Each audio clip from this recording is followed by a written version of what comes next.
Welfare অর্গানাইজেশনের একটি শাখা Suchetana social responsibility mission. Suchetana social responsibility মিশনের পক্ষ থেকে আজ আমরা আবার গড়গড়িয়া নৌকায়। আজ আমাদের তৃতীয় বছরের প্রথম ত্রৈমাসিক মূল্যায়নের দিন। আজ 16ই নভেম্বর। আমরা সকালবেলায় চলে এসেছি নৌকা গড়গড়িয়ার বাচ্চাদের কাছে। আজ ওদের অঙ্ক, বাংলা, ইংরেজি পরীক্ষা। সেই পরীক্ষা শুরু হয়ে গেছে। প্রথমে পরীক্ষা দেবে ওরা অঙ্কের পর ইংরেজি, তারপর বাংলা। আপনারা জানেন সুচেতনা সোশ্যাল রেসপন্সিবিলিটি মিশন বিগত কয়েক বছর ধরে গড়গড়িয়া নৌকা শিশুদের নিয়ে কাজ করছে। আমরা নিয়মিত ওদের পরীক্ষা নিয়ে থাকি, ওদের লেখাপড়ার কত দূর এগিয়েছে এবং আগামী দিনে যাতে ওদের একটা সুন্দর ভবিষ্যৎ গড়ে ওঠে তার লক্ষ্যে গড়গড়িয়া নৌকার সঙ্গে হাতে হাত মিলিয়ে সুচেতনা কাজ করে চলেছে। ছোটদের নিয়ে তাদের এই প্রচেষ্টায় গড়গড়িয়া নৌকার পাশে সবসময় সুচেতনা রয়েছে। আজ ওদের পরীক্ষা, ওরা খুব মন দিয়ে অঙ্ক করছে, আমরা দেখতে পাচ্ছি। এর মধ্যে আমরা 3 জন সেরাকে বেছে নেব, প্রথম, দ্বিতীয়, তৃতীয়। বেছে নেব আগামী দিনের সম্ভাবনাময় 3টি শিশুকে এবং বাকিদের উৎসাহিত করব যাতে তারা আগামী দিন তাদের কাছে অবিরত মনোযোগ সহকারে এগিয়ে যেতে পারে সুন্দর উজ্জ্বল ভবিষ্যৎ গড়ার লক্ষ্যে। এই কাজে আমাদের সর্বতোভাবে যারা সাহায্য করেছেন তারা আর কেউ নয়, সাইজার কেয়ার ফাউন্ডেশন। তাদের জন্য রইল অন্তরের অশেষ কৃতজ্ঞতা।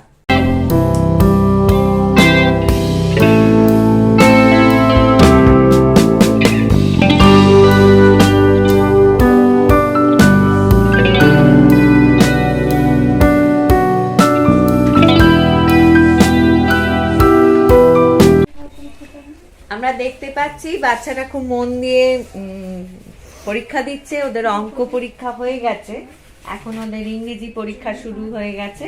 ওরা চেষ্টা করছে। এদের মধ্যে অনেকেই খুব উজ্জ্বল। আমরা চাইছি আগামী দিনে তারা উজ্জ্বলতর হোক। আজকে এমন দিনে আমাদের সঙ্গে রয়েছে ডক্টর পম্পা দে।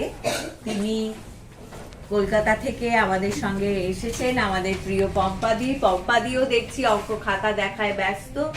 তিনি একজন স্ত্রীরোগ বিশেষজ্ঞ। তার মতো মানুষকে আজকে আমাদের মধ্যে পেয়ে আমরা অত্যন্ত আনন্দিত, খুশি। সুচেতনার পক্ষ থেকে ডক্টর পম্পাদের জন্য, আমাদের প্রিয় পম্পাদির জন্য রইল অশেষ কৃতজ্ঞতা ও আন্তরিক অভিনন্দন। সবাই পড়াশোনা করতে ভালো লাগে বলে আসো, তাই তো? তাহলে প্রথম কাজ একটা কাজ করবে, সেটা হচ্ছে স্কুলে যতক্ষণ থাকবে, যেহেতু এখানে বাংলায় পড়ানো হয় আর ইংরেজি শেখানো হয়, নিজেদের মধ্যে ভাষাটা তোমরা বলো, সেটা না বলে স্কুলের মধ্যে বাংলায় কথা বলার চেষ্টা করবে। আমরা এই যে এত তাড়াতাড়ি কথা বলছি, তোমরা তো মানে বুঝতে পারছো যেটা বলছি, মানেটা বুঝতে পারছো? তাহলে যদি বুঝতে পারছো তাহলে বলার অভ্যাস করতে হবে। সবাই লেখাপড়া কেন শিখছো? জীবনে বড় হবে, নিজের পায়ে দাঁড়াবে বলে তো। তাহলে শহরে বেরোতে হবে, আর শহরে বেরোতে হলে ওই বাংলা বা ইংরেজি কথাটাই শিখতে হবে। কথা, যে কোনো ভাষা শেখার প্রথম সুবিধা হচ্ছে কথা বলতে পারা, সেটাতে তারপর পড়তে পারা, তারপর লিখতে পারা। আমি প্রথম কথা আগেই বলেছি, ভালো না লাগলে বাইরে যাবে, অন্যের অসুবিধার কারণ হবে না। এটা জীবনে বেঁচে থাকার একটা বড় নিয়ম। আমি যেমন বেঁচে থাকি আমার সুবিধাটা নিয়ে, কিন্তু আমার সুবিধা যেন অন্য লোকের অসুবিধার কারণ না হয়। এটা বেঁচে থাকার একটা বড় গুণ। তুমি রাস্তা দিয়ে হেঁটে যাচ্ছ, এক প্যাকেট চিপস খেয়েছো, প্যাকেটটা এদিক ওদিক ছুঁড়ে ফেলবে না, যেখানে ময়লা ফেলা আছে সেখানেই গিয়ে ফেলবে। তার কারণ ওই ফেলে দেওয়া প্যাকেটটা পরিবেশ দূষণ করবে, অন্য লোকের অসুবিধা করবে এবং আমারও অসুবিধা করবে।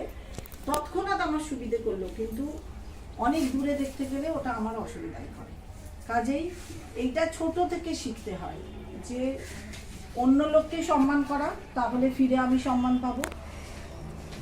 এমন ভাবে বাঁচবো না যাতে অন্য লোকের অসুবিধার কারণ হয়।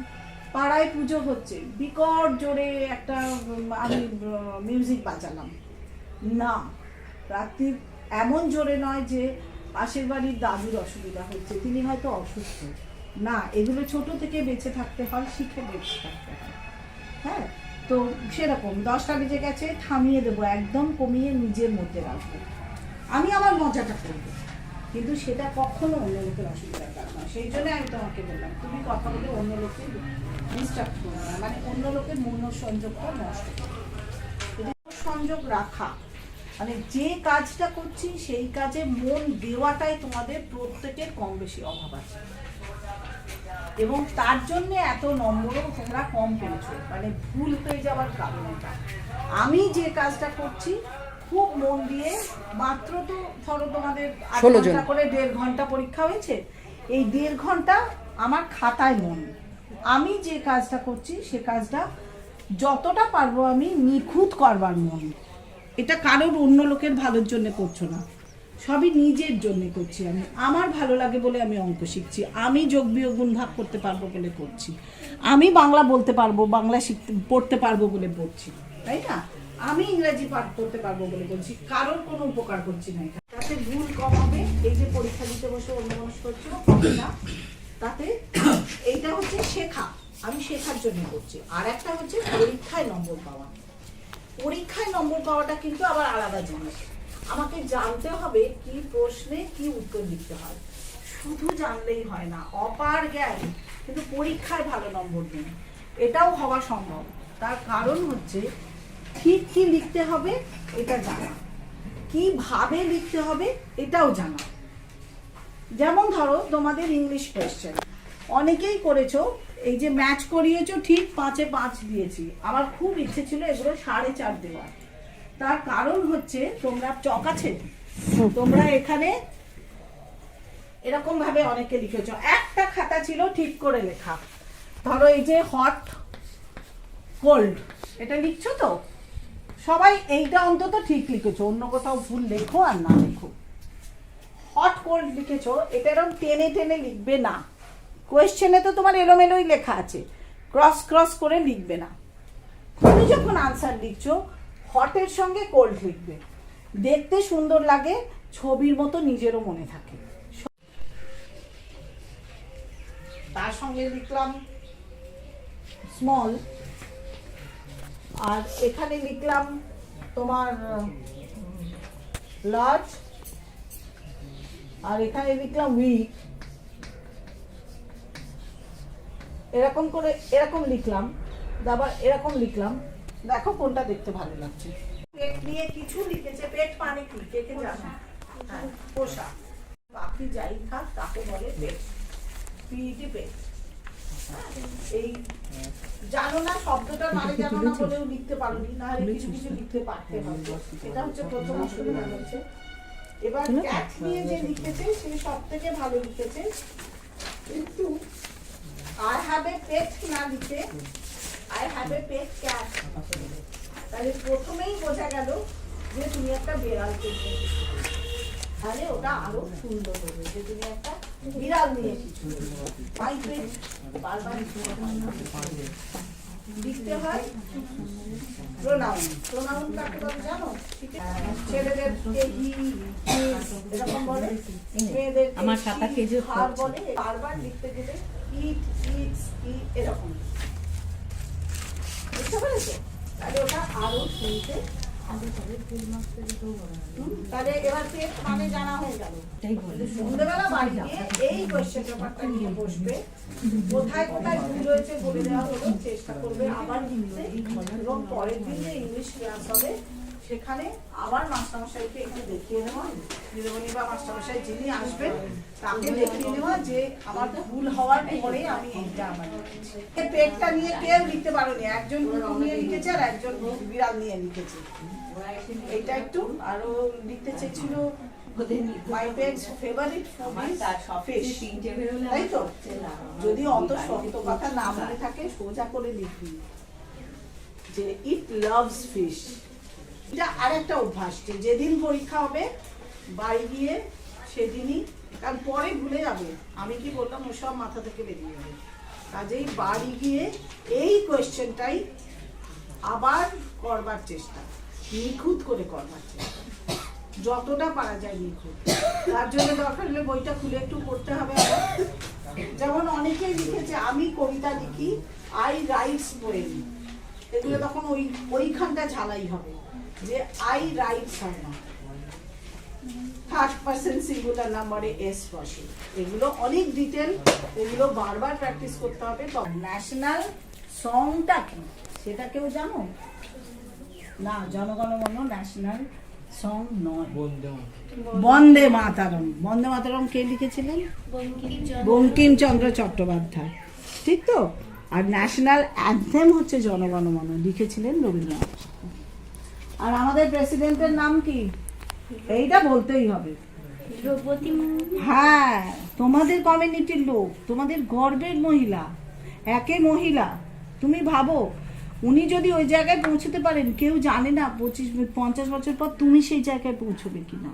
স্বপ্ন সবসময় বড় করে দেখতে হবে, তাই না? কথায় লিখতে বলা হয়েছে এরকম একটা শব্দ, কোনো একটা এরকমকে বলা হয়েছে কথায় লেখো। এইটা কি তোমরা জানো? তো একক, দশক, শতক, হাজার, লক্ষ, এই যে আমরা বলি, এইটা হচ্ছে দশমিকের এদিকে। একক, দশক, শতক, হাজার, বুঝেছো? এটা এদিকে বাড়ে। দশমিক হয়ে গেলে আর একক, দশক, শতক, হাজার নয়। এটা একদম মাথায় ঢুকি নাও। দশমিকের পরে সংখ্যা আলাদা আলাদা আলাদা আলাদা, তাতে 100টা সংখ্যা বসানো থাকলেও আলাদা করেই বলতে হবে। ধরো 0 পয়েন্ট, এখন এই যে শোনো না, ন্যানো, মাইক্রো, সেগুলো তো দশমিকের পরে শূন্য আর কি। হ্যাঁ, তাহলে আমাকে ওটা বলতে হয়, ধরো 4টে শূন্যর পর 1 আছে, বলতে হবে 0.000001। হ্যাঁ, এরকম করে বলে যেতে হবে। 100টা যদি থাকে, ওই 100টা 99টা শূন্য বলতে হবে, 99 বা শূন্য উচ্চারণ করতে হবে। আমি একসাথে বলতে পারবো না। দশমিকের অঙ্ক যখন তুলবে, প্রথম লাইন লিখলে উপরের লাইন, দশমিকের নিচে আগে দশমিক বসিয়ে দেবে। এবার দশমিকের ডান দিক যেমন আছে লিখবে, দশমিকের বাঁ দিক যেমন আছে লিখবে, তাহলে আর দশমিক সরে যাবে না। আমাদের পরীক্ষা পর্ব শেষ হয়ে গেছে। হলো 3য় বছর, আমরা গড়গড়িয়া নৌকার বাচ্চাদের পরীক্ষা নিচ্ছি। আমরা প্রায় 4 বছর আগে শুরু করেছিলাম অন্যরকম কাজকর্মের মাধ্যমে, একটা মিড ইভিনিং মিলের ব্যবস্থা ছিল। তারপরে আমরা দেখলাম যে বাচ্চাদের লেখাপড়াটা কিভাবে চলছে বা কতটা তোরা এগোলো বা কে কোথায় ল্যাক করছে বা পিছিয়ে আছে সেটা বোঝার জন্য আমরা লেখাপড়ার দিকটাতে একটু গুরুত্ব দিলাম। তখন থেকে যে পরীক্ষা পদ্ধতি শুরু হয়েছে, সেখানে যারা প্রথম হতো, হয়তো অতি কষ্টে 45% বা 50-52% নম্বর তাদের আমরা দিতে পারতাম, কারণ তারা তখন ওইটুকুই তারা সঠিকভাবে উত্তর করতে পারত। কিন্তু দিন এগিয়েছে, অনেক ভাবে পরীক্ষা নিরীক্ষায় সুচেতনাও ভাবনা চিন্তা করেছে। তাতে এখন যারা প্রশিক্ষক আছেন, যারা শেখাচ্ছেন, তাদের সঙ্গেও আমরা বারবার কথা বলেছি, ভিন্ন পদ্ধতি তারা কাজে লাগিয়েছে। তাতে দেখা যাচ্ছে সব বাচ্চারাই নিজেদের আগের জায়গা থেকে ফিরে হলেও একটু একটু করে উন্নতি করছে। বিশেষ করে যারা ভালো করছে তারা তো বেশ অনেকটা ভালো, আর যারা পিছিয়ে আছে তাদেরও আমরা বলবো তারাও আগামী দিনে যাতে ভালো করতে পারো তার জন্য লেগে থাকো। কারণ এই নৌকা গড়গড়িয়া যেভাবে প্রতিদিন তোমাদের লেখাপড়াটাকে ঘষা মাজা করে তোমাদের একদম সঠিক জায়গায় পৌঁছে দেওয়ার চেষ্টা করছে, এটা থেকে তোমরা মানে অনুপস্থিতি থাকলে তোমরা কিন্তু আর ধরতে পারবে না, অনেকটা খেই হারিয়ে যাবে। সুতরাং স্কুলে তোমরা যেমন যাচ্ছ, সন্ধ্যাবেলা যেরকম পড়তে আসছো, সেটার থেকে কিন্তু বাড়িতে বসে থাকলে তোমাদের নিজেদেরই কোনো লাভের জায়গা হবে না, মানে ভবিষ্যতে তো কাজকর্ম করতে হবে, দিন তো এমনি এমনি এগোবে না, নিজের দায়িত্ব তো নিজেকে নিতে হবে। যাই হোক, এই পরীক্ষার যে মূল্যায়ন হয়েছে তাতে প্রথমে বলবো আজকের তৃতীয় স্থান লাভ করেছে 60% নম্বর পেয়ে বিষ্টু দাস। কোথায় বিষ্টু? হ্যাঁ, দাঁড়া এখানে।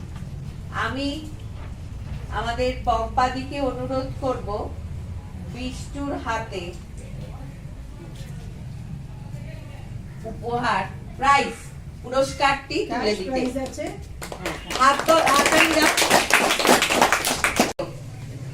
দ্বিতীয় হয়েছে, ওরা সবাই জানে, রূপালী কিসকু। হাততালি জোরে। রূপালী কিসকু। রূপালীকে আমি যখন প্রথম আসি একদম ছোট্ট দেখি, এখন তো রূপালী অনেক বড় হয়ে গেছে। রূপালী খুব লক্ষ্মী মেয়ে। আগের বার রূপালীর বাংলা খাতা দেখে আমার তো ভেতরটা একদম নড়ে গিয়েছিল। আমি লিখতে দিয়েছিলাম তোমার প্রিয় মানুষ, লিখেছিল আমার মা। পরে আমি শুনলাম রূপালীর মা নেই, ও এত সুন্দর করে লিখেছিল। রূপালী অনেক বড় হোক। আজকেও রূপালীর খাতা আমি দেখেছি। রূপালীকে সবসময় আমরা এই আশীর্বাদ এবং সবাই আশীর্বাদের হাতটি ওর মাথায় রাখুন। রূপালী পেয়েছে 72% নম্বর। পুরস্কার দেবে ডক্টর পম্পাদি, আমাদের প্রিয় পম্পাদি। রূপালী ভবিষ্যতে আরো অনেক অনেক ভালো করুক। প্রথম যে হয়েছে তার থেকে কিন্তু আমাদের অনেক অনেক আশা, অনেকটা আশা করছি। সে পেয়েছে 82.6%। আমরা এটাকে 90%-এর ওপরে, তার থেকে আমরা সব সময় প্রত্যাশা রাখলাম আগামী দিনে সে আরো অনেক অনেক ভালো করুক। সে আর কেউ নয়, আমাদের সবার প্রিয় শিবম দাস। শিবমের জন্য একটা জোরে হাততালি। শিবমের হাতে পুরস্কার তুলে দিচ্ছে। প্রথম পুরস্কার ডক্টর পম্পা দে, আমাদের প্রিয় পম্পাদি। আমাদের আজকে তো এরপরে ভোজনের পর্ব আছে, সেটা আমরা সমাপন করব। তোমরা একটু বসো।